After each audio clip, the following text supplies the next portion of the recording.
Bem-vindos de volta a mais uma atualização sobre a lei dominical. Hoje vamos analisar alguns dos desenvolvimentos recentes dentro do nosso governo e o que tem acontecido. Estou acompanhado hoje por Zayn e James e vamos discutir algumas das questões da liberdade religiosa que têm sido debatidas em larga escala. Pessoal, vocês têm visto algumas manchetes sobre isso? Vimos isso por todo lado. Há muita gente diferente a falar sobre isso.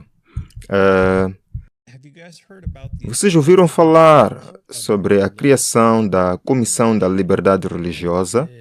Ouvi. Acho que vi o que era Ben Carson e algumas outras pessoas lá. Sim, há várias pessoas que fazem parte desta Comissão de Liberdade Religiosa que foi criada 1º de maio pelo presidente Trump. E está bem no site da Casa Branca, este whitehouse.gov, ações presidenciais. Então vamos lá, vamos ver o que Trump tinha a dizer sobre essa formação da liberdade religiosa. Estamos a trazer de volta a religião ao nosso país e estamos a fazê-lo rapidamente e com força.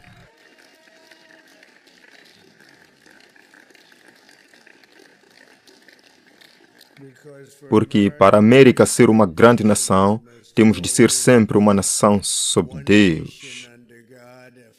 Uma frase da qual a extrema esquerda gostaria de se livrar. Mas, Ben, não acho que vamos deixá-los livrar-se disso, certo? Não os vamos deixar livrar-se disso. Então, você ouviu falar sobre como precisamos trazer a religião de volta. Você sabe com quem ele está falando ali? Ele está falando com Ben. Ben Carson faz parte desta Comissão de Liberdade Religiosa. E nós vimos que ele realmente assinou uma comissão em ação. O que achamos disso? Bem, quero dizer, obviamente há uma preocupação sobre qual direção os membros desta Comissão de Liberdade Religiosa vão tomar.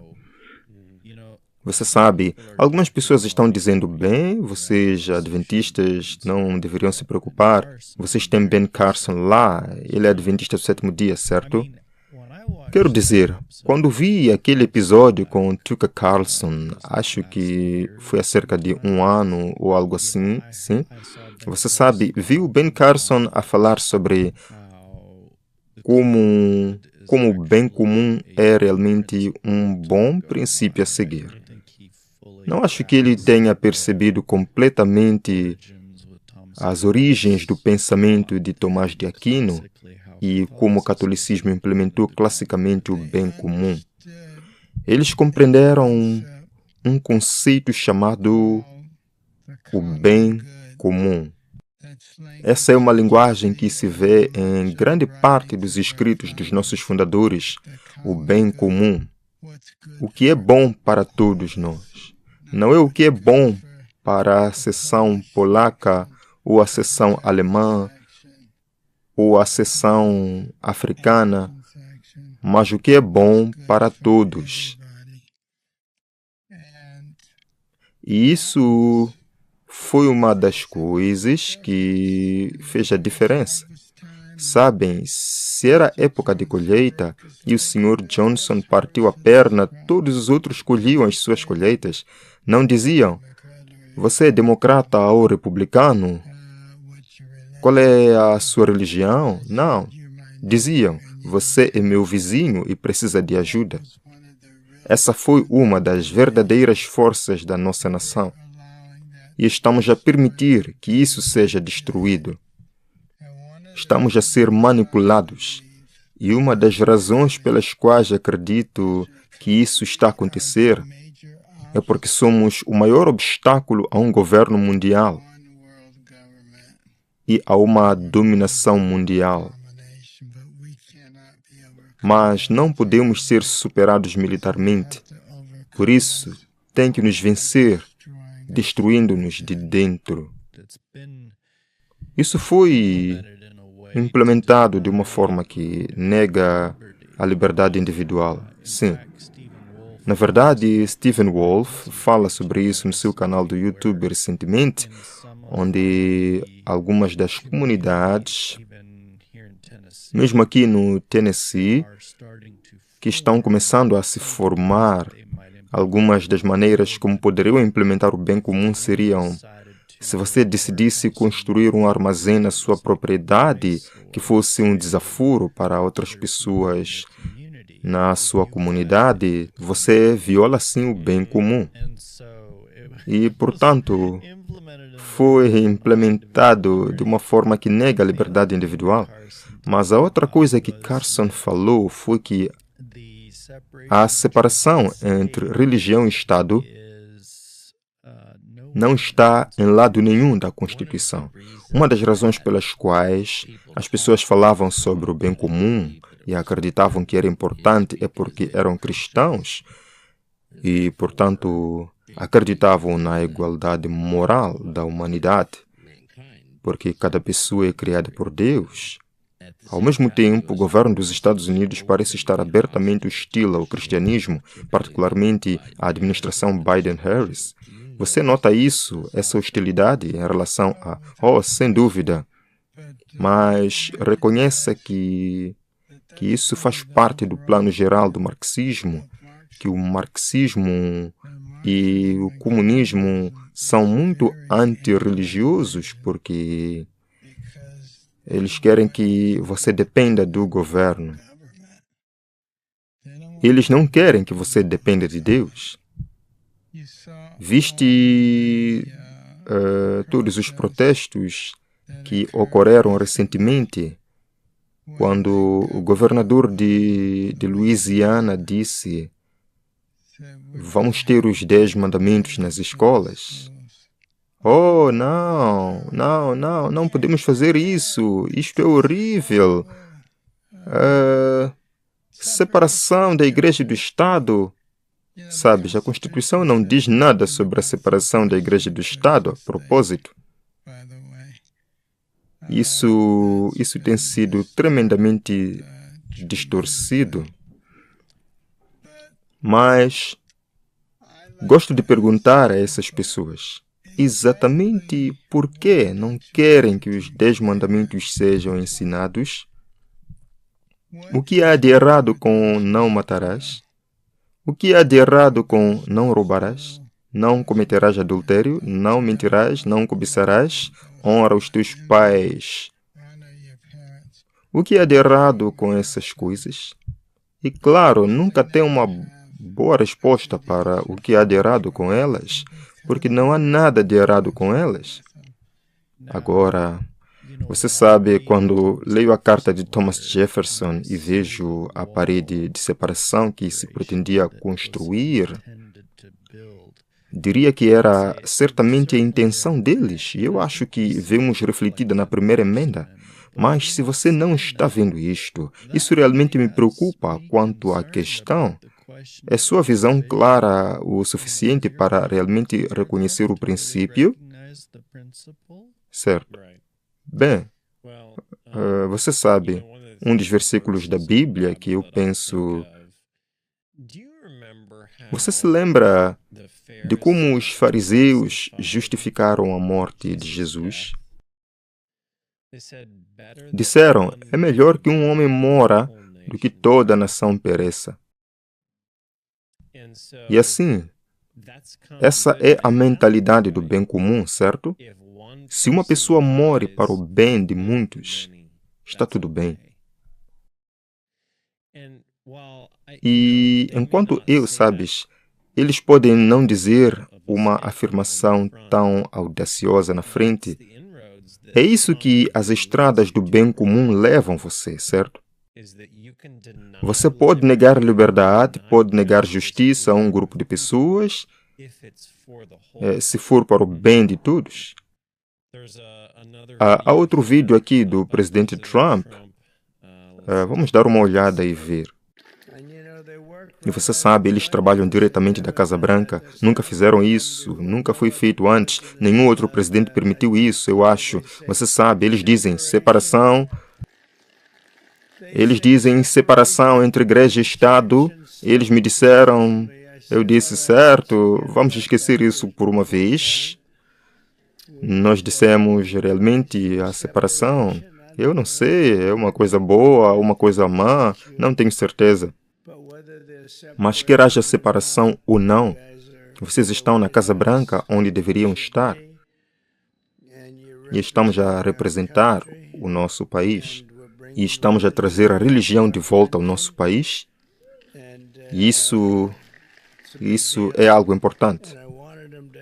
E eu queria que eles tivessem aquele escritório. Isso nunca aconteceu antes. Acho que isso nunca aconteceu antes, certo? As pessoas de fé nunca foram autorizadas a estar na Casa Branca.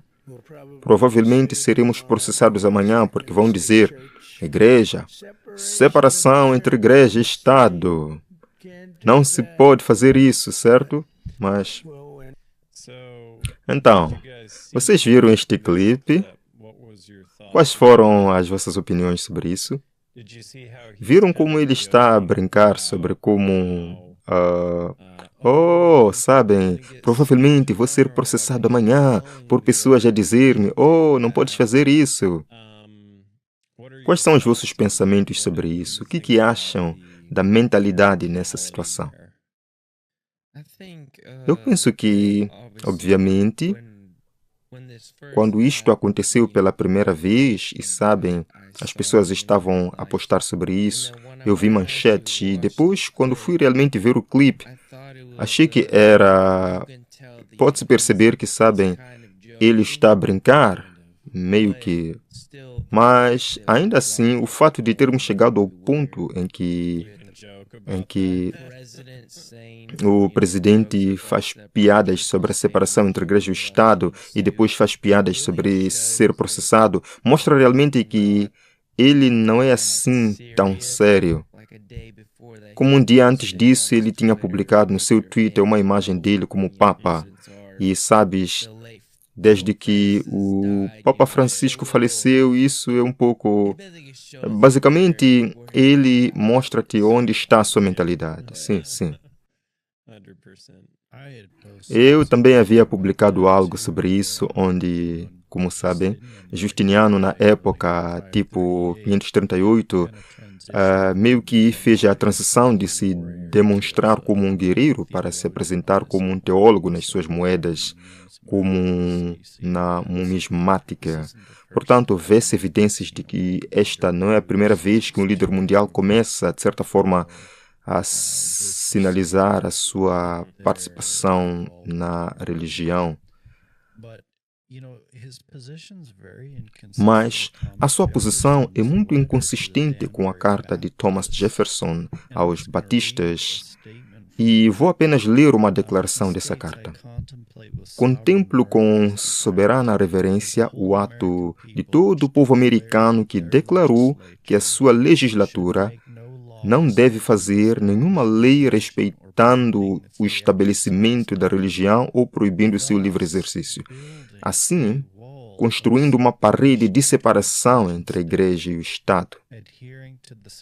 Aderindo a esta expressão da vontade suprema da nação, em defesa dos direitos da consciência, verei com sincera satisfação o progresso desses sentimentos que tendem a restaurar ao homem todos os seus direitos naturais, convencido de que não tem nenhum direito natural em oposição aos seus deveres sociais. Uau! Uau! Isso é uma afirmação profunda, é um contraste profundo que se vê ali. Sinto que quando ele, sabes, talvez desmaia um pouco para frente e para trás e talvez faça piadas e coisas do gênero, sinto que é uma forma muito eficaz de testar as reações e de acostumar as pessoas a ouvir esse tipo de coisa, porque ao longo do tempo isso torna-se normalizado, não é? Certo, sabe, se o puder dizer uma vez, pode dizê-lo duas vezes, e antes que se dê conta, torna-se uma narrativa dominante. Certo, certo. Então, sabes, houve muitos artigos de notícias que têm falado sobre isso. Uma das coisas que foi apontada é que esta ordem surgiu apenas um dia depois que Trump assinou outra ordem que visava criar uma força-tarefa para identificar os viés anticristãos. Portanto, esse conceito de identificar os viés anticristãos, que começou a ser falado em fevereiro, mas agora estamos a vê-lo a ganhar destaque, onde estão a criar uma força-tarefa para ir à procura de qualquer coisa que seja anticristã. Então, a pergunta que eu tenho é: qual forma de cristianismo vai atender à sua definição de anticristão? Ok. Porque se for o cristianismo protestante, isso é muito diferente do catolicismo. Você não pode colocar o catolicismo e o protestantismo dentro do mesmo cristianismo. E quanto a outras religiões, eles vão atacar os judeus então? Vão atacar os muçulmanos ou qualquer outra pessoa? Essa é uma pergunta, certo? Então, aqui está outro trecho dele falando. Eu criei uma força-tarefa DOJ, que é realmente uma grande coisa. E Dan, tu vais estar envolvido nisso, para erradicar o viés anticristão. Não viste isso, mas também existe viés anticristão. Então, as notícias estavam a falar sobre isso aqui, dizendo que ele quer erradicar o viés anticristão dos Estados Unidos. Isto foi no National Prayer Breakfast. Isto aconteceu em fevereiro, que isto foi divulgado. E agora estão a seguir em frente com isto. Na verdade, nem todos estão tão a favor disto. Este é um tipo de artigo de acompanhamento e fala sobre Americans United a denunciar a alegada força-tarefa contra viés anticristão de Trump, chamando-lhe uma cruzada nacionalista cristã. Portanto, esta senhora aqui faz parte desta discussão e ela estava a dizer que isto é parte da cruzada nacionalista cristã para refazer o nosso país. Não enquanto estivermos de guarda, os Americanos Unidos e os nossos milhares de apoiantes de todo o país não vão parar de lutar pela separação entre a Igreja e o Estado até que esta nação cumpra a sua promessa de liberdade sem favorecimentos e igualdade sem exceções.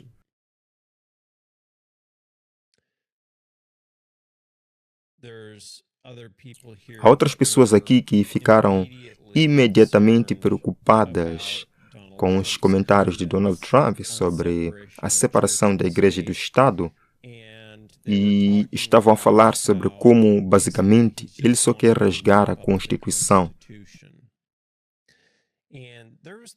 E havia o autor deste artigo que concluiu: bem, à medida que Trump preenche conselhos e comissões de fé com figuras predominantemente cristãs e lança dúvidas sobre os princípios constitucionais fundamentais, uma coisa torna-se cada vez mais clara. A sua visão de liberdade religiosa parece estar intimamente alinhada com uma ideia: promover o nacionalismo cristão. James, quais são os principais princípios do nacionalismo cristão? Bem, quero dizer, se pensares unir a Igreja e o Estado, e isso faz parte disso. Zion, quais são algumas coisas que já viste com o nacionalismo cristão? Na verdade, vem de uma escola de artes liberais.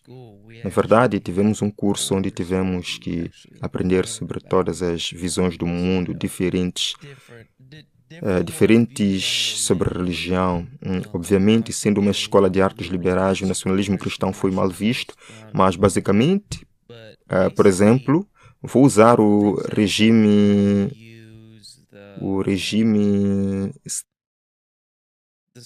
stalinista e o Holocausto também. Basicamente, você pode armar o cristianismo ou algo para unir o país e fazer com que todos pensem que estão trabalhando para o bem maior. E essa é a vontade de Deus. E basicamente, você pode fazer com que as pessoas façam qualquer coisa que queiram, assim que se inscrevam nisso. Se estiver em nome de Deus, porque aí é uma questão moral, correto. E as coisas que você pode fazer com que as pessoas façam quando atiram as suas morais pela janela são insanas. Sim, porque realmente não há limite para isso. Essa foi a razão pela qual escrevi senadores, na verdade, na comissão HELP, aqui recentemente, sobre as iniciativas de Stephen Wolfe e Jonathan Berry, com o projeto 2025, porque ele continua a apelar para a tradição. Está na nossa tradição as leis de domingo. Mas nas colônias da Virgínia, em 1612, também estava dentro da tradição que na terceira ofensa poderia ser condenado à morte. Portanto, estas pessoas estão a apelar para esse aspecto moral. Fico contente por ter mencionado isso, porque quando as pessoas justificam a partir dessa perspectiva, estão dispostas a ir muito mais longe e até matar como resultado. Então, vamos revisar alguns dos membros desta Comissão de Liberdade Religiosa que Donald Trump está a criar. Este é um dos principais indivíduos aqui. Para mencionar alguns deles, não de forma alguma todas as pessoas envolvidas, mas o governador Tenente Dan Patrick é o presidente dessa Comissão de Liberdade Religiosa e, portanto, há uma lista completa se você visitar o site deles, mas ele é o presidente sugerido deste departamento. Estou interessado em ver o que ele tem a dizer nos próximos dias e onde estão as suas prioridades. Acho que esta vai ser uma figura que vale a pena acompanhar nas notícias à medida que o tempo passa. Então, avançando um pouco mais, James, quais são os teus pensamentos sobre este artigo aqui da OSV News? Sim, quero dizer, vamos dar uma olhada aqui em quem são alguns dos membros desta comissão. Tens, entre outras pessoas, o cardeal Dolan e o bispo Barron lá no topo. E qual é a perspectiva que eles vão trazer? Eles vão trazer a perspectiva do ensino social católico para a comissão. Portanto, se vai trazer o ensino social católico para uma comissão de liberdade religiosa, não se esqueça que em Mirari Vos e Katakura, a liberdade religiosa, especialmente a liberdade religiosa constituída, era considerada uma praga.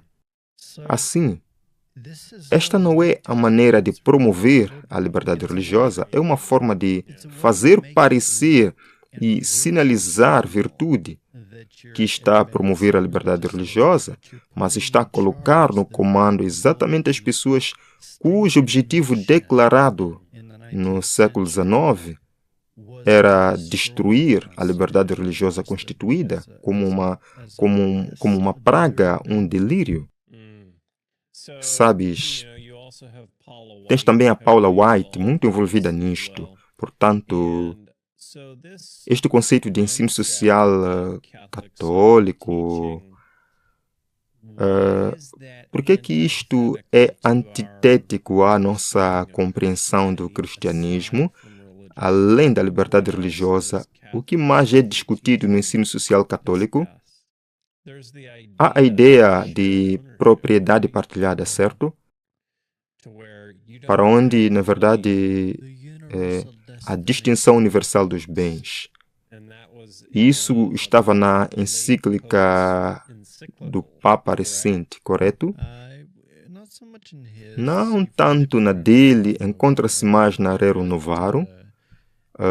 Um dos princípios, um dos fundamentos que algumas pessoas têm problemas é a ideia na doutrina social católica de que se pode ter um título de propriedade, mas que o bem comum determina o uso justo dessa propriedade.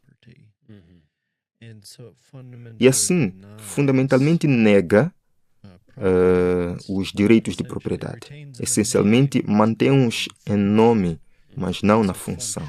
E assim, funcionalmente, é uma negação dos seus direitos individuais à propriedade. Alguns dos outros apoiantes disso são Dr. Phil, e você pode vê-lo aqui com o presidente Trump.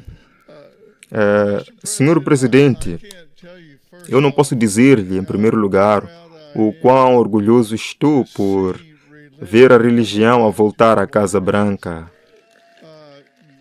Deus o abençoe. Deus o abençoe por fazer isso. E deixe-me dizer-lhe, não é uma coisa popular de se fazer na América neste momento. Portanto, você sabe, houve artigos sobre isso. O Dr. Phil, você sabe, ele é bem conhecido pelos seus programas de televisão. Eu acho que é significativo sobre o Dr. Phil é a sua citação aqui dizendo aplicar vigorosamente as proteções históricas e robustas para a liberdade religiosa consagradas na lei federal.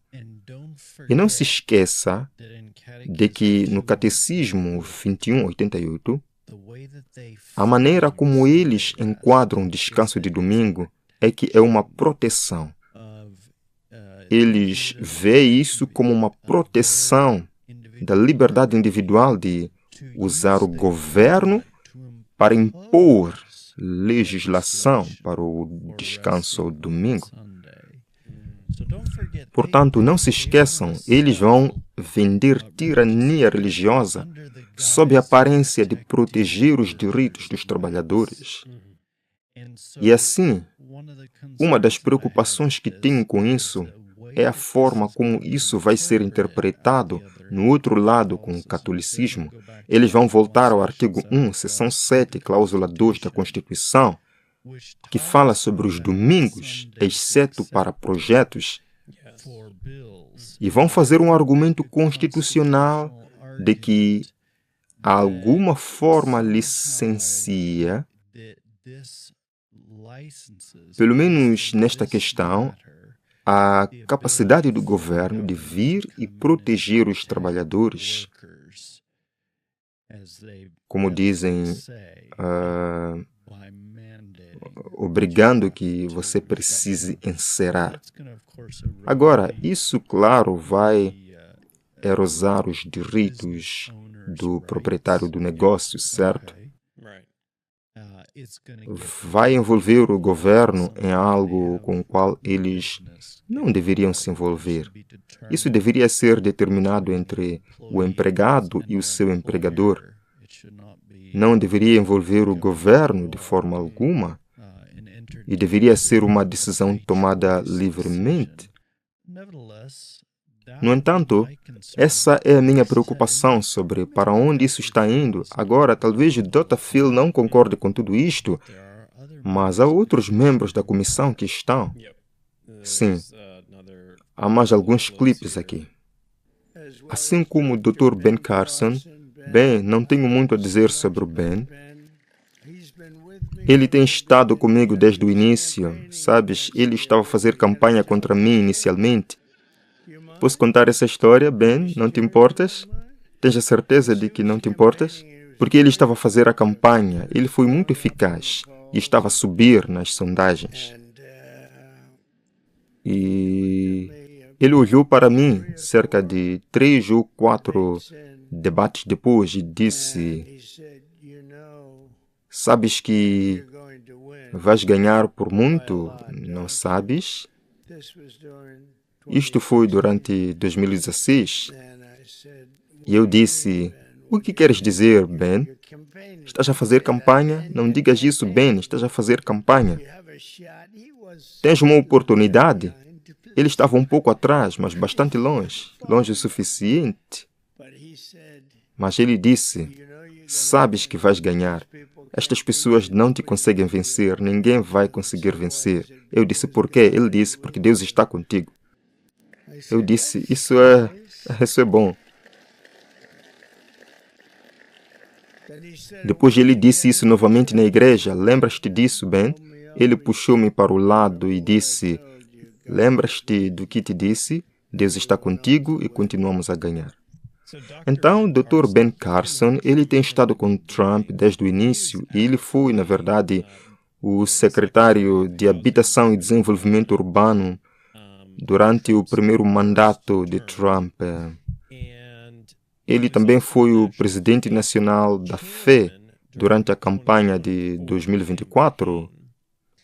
E então, quais são os nossos pensamentos sobre Ben Carson? O que pensamos sobre tê-lo aqui é uma questão um tanto complicada. Há uma mistura de pensamentos, não há? Definitivamente, quando eu estava na 8ª série, na verdade, fui a um dos seus comícios aqui em Chattanooga. Pouco depois, ele desistiu da corrida e endossou Trump. Eu e outras pessoas ao meu redor, obviamente, eu não era velho o suficiente para votar. Não sabíamos como nos sentir em relação a isso. Você sabe, aqui está ele endossando este candidato. E parecia que talvez ele estivesse recuando um pouco em seus valores, mas depois, sabes, simplesmente ignorou e pensou: sabes, é política. Assim, neste próximo clipe, na verdade, Paula White é acreditada por ganhar os votos cristãos de Trump. Vocês viram este clipe? E logo de início a Paula, não é? E nós tivemos, uma sondagem de 94%. E eu acho que a Paula conseguiu mais do que eu. Ela está a dizer: não, estou a dizer-te, ele é uma boa pessoa. Bem, nós não gostamos dele. Não gostamos. Estou a dizer, ele fez mais por nós do que qualquer um. Ok. E ela conseguiu que a nossa percentagem subisse para cerca de 94%. E os meus velhos amigos, eles não podiam acreditar que eu consegui um número assim, percebes? Sim, esta é a minha apresentação interessante. Trump promete tornar a América mais religiosa do que nunca. A minha primeira preocupação seria a ideia de tornar alguém mais religioso. Parece que você vai compelir essa pessoa. E se o nosso governo ainda deveria ser realmente representativo do povo, obviamente não é uma boa sondagem, mas vimos uma sondagem recente do Pew Research que indica a percentagem de americanos que se identificam como cristãos diminuem de 78% a 63%, com menos da metade de jovens americanos a identificar-se como cristãos. E assim, a forma como estão a levar isto a cabo agora é, na verdade, a promover a inclusão da Bíblia no currículo escolar e exibir de forma proeminente os 10 mandamentos do Antigo Testamento nas escolas e edifícios de governo. Agora, a forma como estão a fazer isto é preocupante e queremos ter muito cuidado para não estarmos aqui, obviamente, a opor-nos ao avanço do cristianismo genuíno. Estamos plenamente a favor do cristianismo, mas não através da coerção. Agora, há uma coisa que eu vou dizer, é esta. Eu não acho que seja nosso foco principal sair e opor-nos abertamente a isto, certo? Embora o princípio de que se trata de coerção seja errado, porque no final do dia a Bíblia ainda vai falar. Se eles o trouxerem, vai falar e vai revelar algumas das coisas que estão erradas com este movimento do nacionalismo cristão. E assim, eu diria que precisamos ser equilibrados na forma como o abordamos.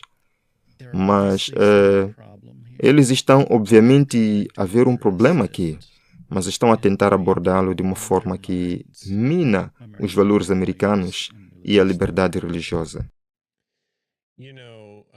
Sabes, Donald Trump, neste clipe anterior, falou realmente sobre Paula White e estava a falar sobre percentagens. O interessante aqui é que estas são as percentagens das quais ele está a falar. Entre os protestantes evangélicos brancos, 82% apoiaram Trump, enquanto 61% dos católicos brancos e 58% dos protestantes brancos não evangélicos também o apoiaram. Portanto, ele está, na verdade, a acreditar Paula White em grande parte com estes números de sucesso e basicamente a dizer algo como: sim, foi isso que ajudou a fechar o negócio. Foi isso que ajudou, sabes, a finalizar, digamos assim. E aqui está outro clipe dela, lá em cima. Estamos aqui porque entendemos o poder da oração. A oração não é um ato religioso, é uma necessidade nacional. Como conselheira sênior do presidente Trump, no recém-criado e histórico escritório de fé da Casa Branca, carrego uma grande responsabilidade para garantir que a voz da fé não apenas seja ouvida, mas também honrada nos mais altos níveis do governo. E sob a liderança do presidente Donald Trump, a fé não foi afastada. Foi trazida de volta para onde sempre pertenceu. E esse é o centro. Nos últimos 100 dias, mais de 1000 líderes religiosos entraram na Casa Branca. E eles não estão aqui para cerimônias, estão aqui para colaboração, criando e elaborando políticas e partilhando os seus sentimentos. O presidente tem um escritório de fé, como ele disse, na ala oeste. Isto é histórico, nunca foi feito antes. Mas a nossa prioridade número 1 é sempre defender a liberdade religiosa.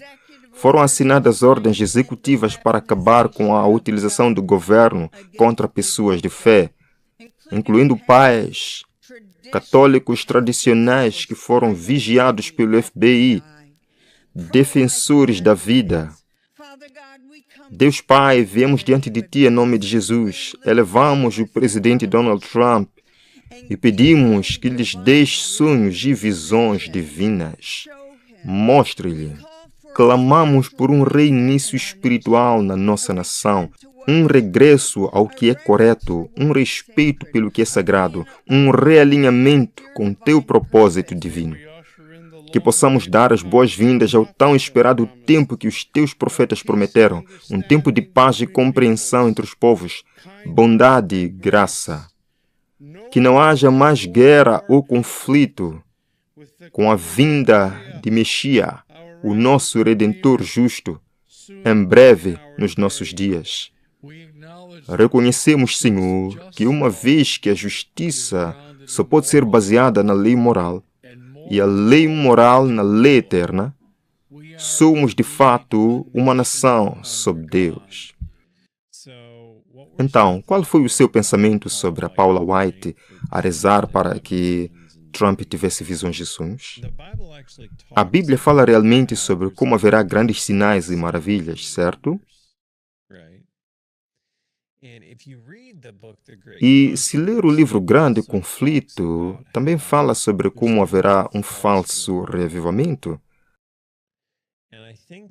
E eu acho que é isso que ela está a rezar aqui.